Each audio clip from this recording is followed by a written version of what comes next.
आदाब नाज़रीन, मैं हूं आपका मेज़बान अब्दुल वाजिद और आप देख रहे हैं तस्नीम टीवी। चलिए दोस्तों, रुक करते हैं आज की बुलेटिन की तरफ। पंजाबी गुलकार सिद्धू मूसेवाला के कत्ल केस में पुलिस ने शूटर दीपक मुंडी को उसके 2 साथियों समेत गिरफ्तार कर लिया है। नेपाल पुलिस ने कलेदी मुलजिम दीपक मुंडी को उसके 2 साथियों कपिल पंडित और राजेंद्र के साथ हफ्ता को गिरफ्तार किया था। ये गिरफ्तारियां मगरबी बंगाल नेपाल सरहद के करीब की गई है।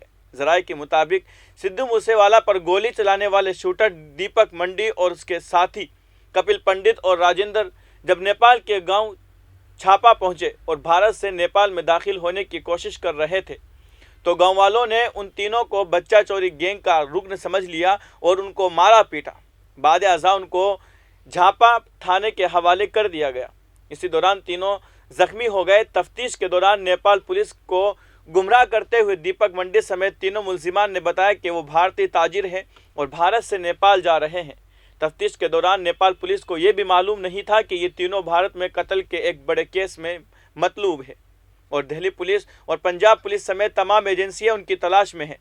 नेपाल पुलिस ने दीपक मंडी समेत तीनों मुलजिमीन के शनाख्ती कार्ड चेक किए और तीनों को कहा कि वो अपनी किसी भी शनाख्त को थाने में बुलाएं, तभी उन्हें रिहा किया जाएगा। जैसे ही राजेंद्र उर्फ जोकर, जो नेपाल पुलिस की तहवील में था, उसने अपने करीबी शख्स से फ़ोन डायल किया। इस फ़ोन कॉल को दिल्ली पुलिस ने इंटरसेप्ट किया और क्योंकि दिल्ली पुलिस की खुसूसी टीम पहले ही राजेंद्र के फ़ोन पर नज़र रखी हुई थी। जानकारी के मुताबिक स्पेशल सेल ने फ़ोन इंटरसेप्शन से तमाम मालूमात हासिल की। अफसरान ने फौरी तौर पर नेपाल पुलिस से रब्ता किया और बताया कि बच्चा चोरी के शुबा में पकड़े गए तीनों मुश्तबा अफराद कत्ल में मतलूब है। उसके बाद दिल्ली और पंजाब पुलिस नेपाल पहुंची और तमाम दस्तावेजात नेपाल पुलिस को सौंप दिए, जिसके बाद दीपक मंडी, कपिल और राजेंद्र को गिरफ्तार करके दिल्ली लाया गया।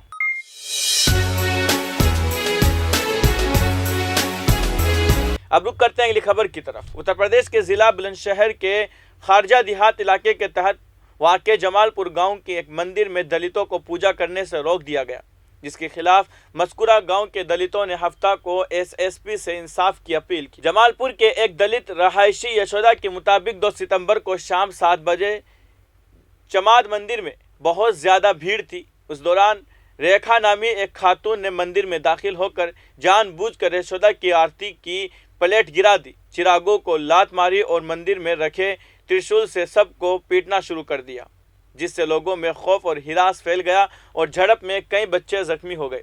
यशोदा ने इल्ज़ाम लगाया कि मुलजिम ने ज़ात पात के अल्फाज इस्तेमाल किए और लोगों को मंदिर से बाहर निकाल दिया और कहा कि मंदिर सिर्फ ठाकुरों के लिए है और यहाँ सिर्फ ठाकुर ही पूजा करेंगे और किसी दूसरी ज़ात का कोई फ़र्द यहाँ पूजा नहीं करेगा। गांव वालों ने गांव के सरबराह के साथ मिलकर उसे समझाने की कोशिश की, लेकिन वो नहीं मानी। इतना मिलते ही पुलिस ने मौके पर पहुंचकर मामले को ख़त्म कराया। रेखा ने गांव वालों के खिलाफ शिकायत दर्ज करवाई, जिन्होंने उसे समझाने की कोशिश की। गांव वालों ने रेखा के खिलाफ मुनासिब कानूनी कार्रवाई का मुतालबा करते हुए एसएसपी से इंसाफ की अपील की है।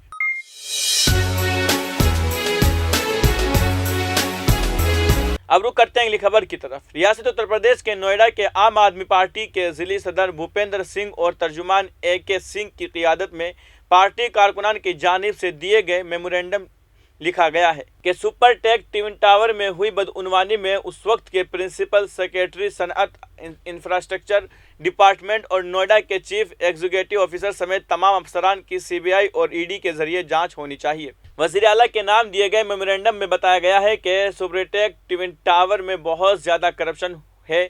इसकी SIT तहकीकात अभी तक अधूरी है।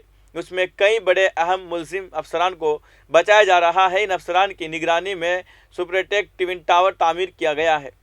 SIT की जांच में जिन अफसरान और मुलाजिमीन पर इल्ज़ामात साबित हुआ है, उनके खिलाफ कोई कार्रवाई नहीं की गई है। आम आदमी पार्टी के तर्जुमान प्रोफेसर AK सिंह ने कहा कि SIT ने बहुत साफ गोई के साथ असल बदउनवानी को तहकीकात से बाहर कर दिया है, जबकि सुप्रीम कोर्ट ने कार्रवाई के दौरान नोएडा अथॉरिटी के principal secretary, chief executive officer समेत कई अफसरान को जिम्मेदार ठहराया था। सुपरटेक के खिलाफ सबूत सुप्रीम कोर्ट के सामने रखते हुए इन जिम्मेदार अफसरान के खिलाफ कार्रवाई का मुतालबा किया गया था, लेकिन अब तक सुपरटेक ट्विन टावर की बदउनवानी में मुलविस अफसरान के खिलाफ कोई कार्रवाई नहीं की गई है। अरबों रुपए के करप्शन इन अफसरान के सरपरस्ती में हुआ है। उन्होंने कहा कि आम आदमी पार्टी ट्विन टावर्स के करप्शन की CBI जांच का मुतालबा करती है।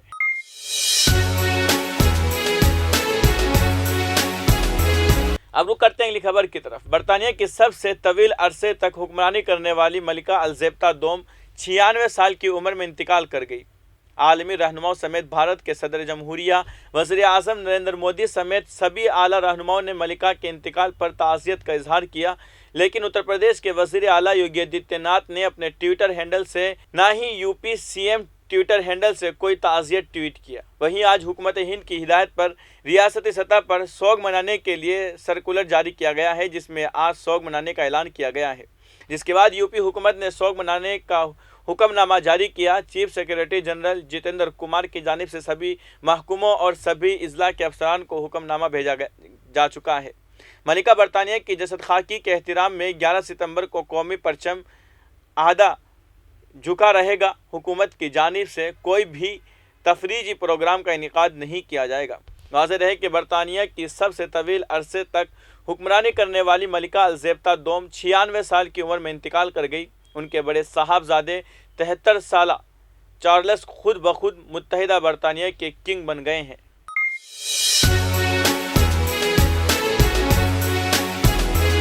अब रुक करते हैं अगली खबर की तरफ। साल 2020 में हाथरस जाते हुए यूपी पुलिस ने 4 लोगों को गिरफ्तार किया था, जिसमें कैंपस फ्रंट ऑफ इंडिया से रऊफ शरीफ, सहाफ़ी सिद्दीक कपन, सोशल एक्टिविस्ट अतीकुर रहमान, समाजी कारकुन मसूद अहमद और गाड़ी का ड्राइवर मोहम्मद आलम शामिल थे।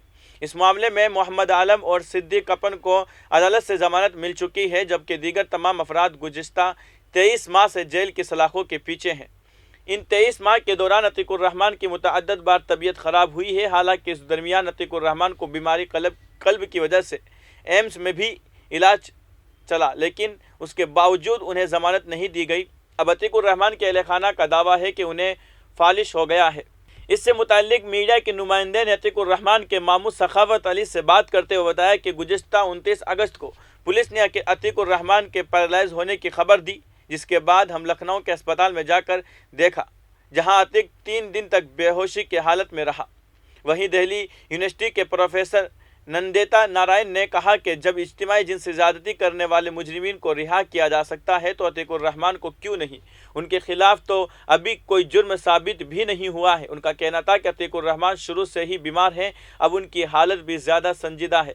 ऐसे में हम मुतालबा करते हैं कि उन्हें जल्द अज जल्द ज़मानत दी जाए और उन्हें बेहतर इलाज मुहैया कराया जाए। वहीं अतीकुर रहमान की वालिदा ने बताया कि उनके बेटे को गुज़िश्ता 2 साल से जेल में बंद रखा है। किसी माँ से उसका बच्चा 2 घंटे भी दूर हो जाए तो वो परेशान हो जाती है, लेकिन मेरा बेटा तो बेकसूर होने के बावजूद 2 साल से जेल में सजा काट रहा है। रहमान अभी पैरालाइज्ड है, इस कंडीशन तक पहुंचने में आप किसकी जिम्मेदारी ज़्यादा मानते हैं? कौन दोषी है और कहाँ पे क्या गलतियाँ हुई? इसकी जो जेल प्रशासन है, जेल अथॉरिटी जो है वो भी जिम्मेदार है, जो मौजूदा प्रशासन है वो भी इसका जिम्मेदार है। उनकी जिम्मेदारी बनती है, जो जेल में है इंसान है, आदमी है, वो कितना ही बड़ा मुजरिम क्यों ना हो, लेकिन उसके जीने का हक नहीं छीन सकते आप। हमारे संविधान में नहीं है। हम हिंदुस्तान के रहने वाले, हिंदुस्तान के संविधान में नहीं है कि किसी आदमी को इस तरह से बेपरवाह छोड़ दिया जाए और एक संविधान का ढांग ढकोसला बना करके उसको जेल में डाल दिया जाए और जो मरने के कगार पे उसका इलाज ना कराया जाए या उसकी सही देखभाल ना की जाए। जो मेडिकल की रूलिंग है, जो मेडिकल लाइन से जिस तरह का पेशेंट है उसे उस तरह की फैसिलिटी मिलनी चाहिए। अब वहाँ उसको देखने वाला कोई नहीं है, जेल के हॉस्पिटल में डाल दिया, लापरवाही। उसे प्रॉपर बेल मिलनी चाहिए और उसका जो है सही एम्स में उसका इलाज होना चाहिए। क्या क्या हुआ इस दौरान ये सारी घटनाओं में क्या क्या हुआ? किस तरह से प्रशासन की क्या क्या कमी रही?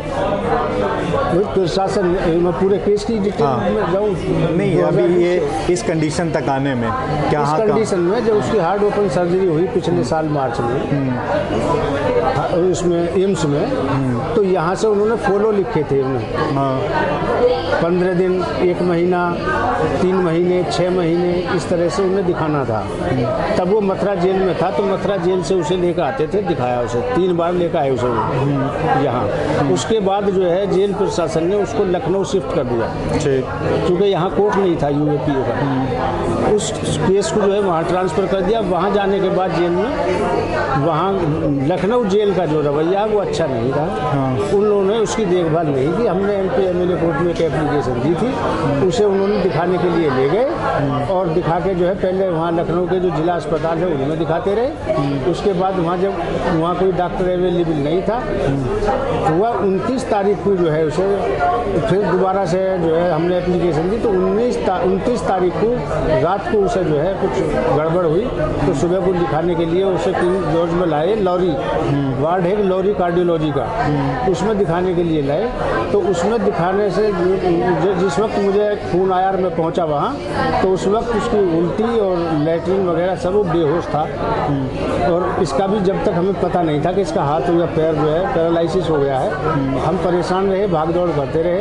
पूरा दिन गुजर गया, पूरी रात गुजर गई, अगला दिन पूरा गुजर गया। कोई उसका खास ट्रीटमेंट नहीं है। वो कपड़े हमने धुला के पहना के चेंज कर दिए। उसके बाद में जो है तीसरे रोज़ हमें जो है डॉक्टर जो उसका कार्डियोलॉजी का डॉक्टर है, बड़ा मैं नाम नहीं जानता उसका, उसने मुझे बुलाया कि तो इसके वारिस कौन है। तो उसने मुझे बुलाया और उसने कहा भी तुम्हारे बच्चे को जो है पैरालिसिस हो गया है। अच्छा, ये कब कौन सी डेट की बात है ये 29 आप 31 की शाम को समझो। हाँ। 29 में वो एडमिट हुआ।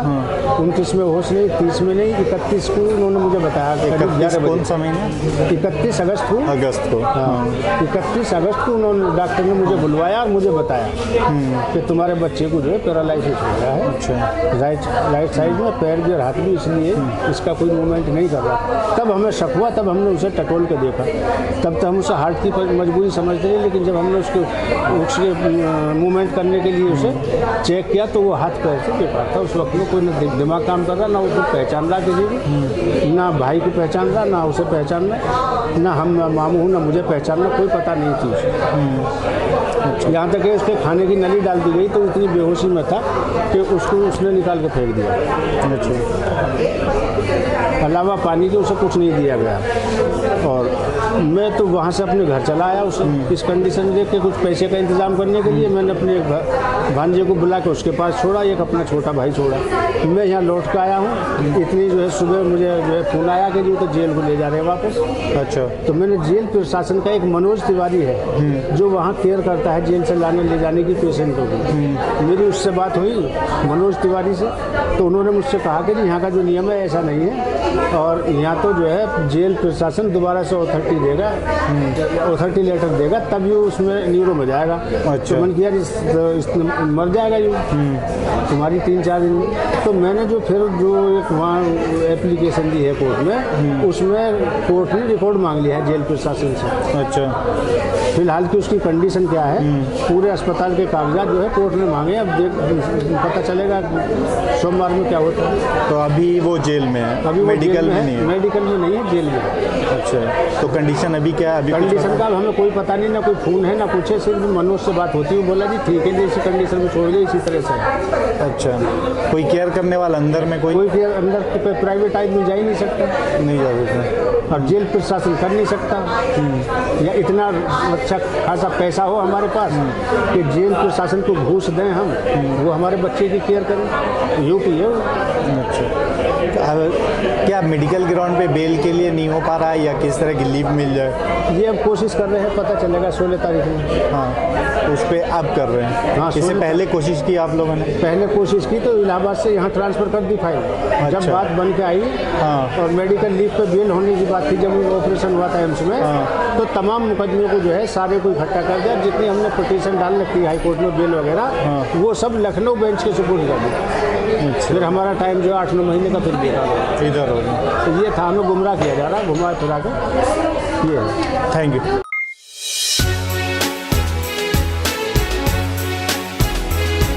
अब रुक करते हैं अगली खबर की तरफ। अफगानिस्तान में हेलीकॉप्टर गिरकर तबाह हो गया, 3 अफराद की मौत की खबर आ रही है। मुतअद्दिद ज़राए ने बताया कि तैयारा ब्लैक हॉक हेलीकॉप्टर था जो तरबियत के लिए टेक ऑफ करने के बाद काबुल मिलिट्री यूनिवर्सिटी के कैंपस में गिरकर तबाह हो गया। वज़ारत दिफा के तर्जुमान इनायतुल्लाह ने कहा कि एक अमेरिकन ब्लैक हॉक हेलीकॉप्टर जो कि ट्रेनिंग पर था, जो तकनीकी खराबी की वजह से गिरकर तबाह हो गया, जिसमें 3 अफराद हलाक और 5 दीगर जख्मी हो गए हैं।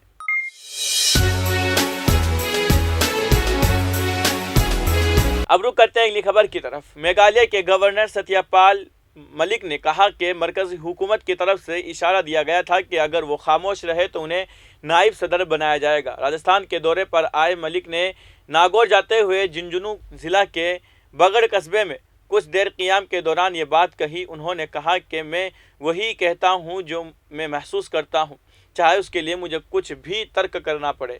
हालांकि जगदीप धनखड़ इस ओहदे के मुस्तहिक है। उन्होंने कहा कि मैं वज़ीर आज़म नरेंद्र मोदी की हर बात की हिमायत करता हूँ, साथ ही मैं अपने राय का इजहार कर देता हूँ।